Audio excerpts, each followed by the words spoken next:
Amigues i amics, fa més de 5 anys que el terror, la guerra i la misèria s'han apoderat de Síria des de les primaveres àrabs. Milions de persones busquen refugi avui a Europa i als països del voltant, cercant un lloc on poder sobreviure i estar fora de perill de les repressions, bombes, armes químiques, massacres col·lectives i de qualsevol tipus de violència i de vulneració dels drets humans. Des de les institucions europees hem d'aconseguir seure a la mateixa taula totes les parts: el règim siri, l'oposició, l'Iran, Rússia, els Estats Units i nosaltres mateixos.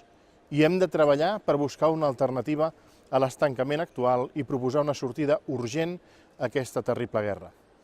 El conflicte armat continuarà fins que no obrim un veritable procés de transició política que ha de passar per incloure l'oposició síria i aconseguir la sortida acordada del poder del president Bashar al-Assad. Com a europeus tenim una gran responsabilitat que no podem defugir. El nostre objectiu ha de ser acabar amb el patiment de la població civil i expulsar els terroristes d'ISIS. Des del Parlament Europeu estem treballant sobre aquesta zona a través de la delegació anomenada del Mashriq, que comprèn, a més de Síria, Egipte, Jordània i Líban.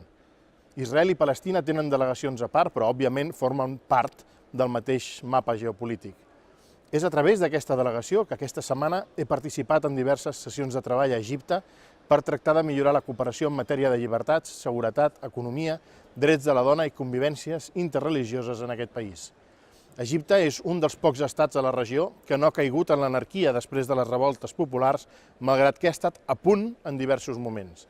Alhora, els reptes als quals fa front no són menors. Hamas a l'est, els germans musulmans del Sinaí i com a oposició a l'interior, i a l'oest, un estat fallit com Líbia, que és una autopista de connexió entre l'estat islàmic i Boko Haram. Tots aquests fets han ensorrat la seva principal indústria, el turisme, i la seva economia trontolla, ingredients ideals per al radicalisme. Egipte, històricament, ha estat sempre un factor d'estabilitat a la zona en el conflicte a l'Orient Mitjà entre Israel i els països àrabs, i ens cal a tots que ho segueixi sent.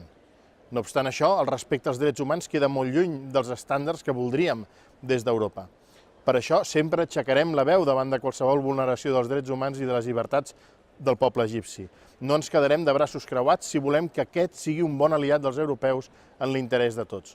Ho necessitem i només cal passejar-se per Egipte per adonar-se que la realitat social és tan diferent de la nostra que segurament el seu trànsit a la democràcia no els hi podem imposar des de Brussel·les o Barcelona, perquè l'han de decidir i definir ells.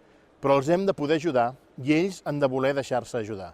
En resum, l'Europa dels valors és aquella que sap acollir i també aquella que intenta resoldre conflictes com el que us exposo. Tots els conflictes ens interpel·len, tots.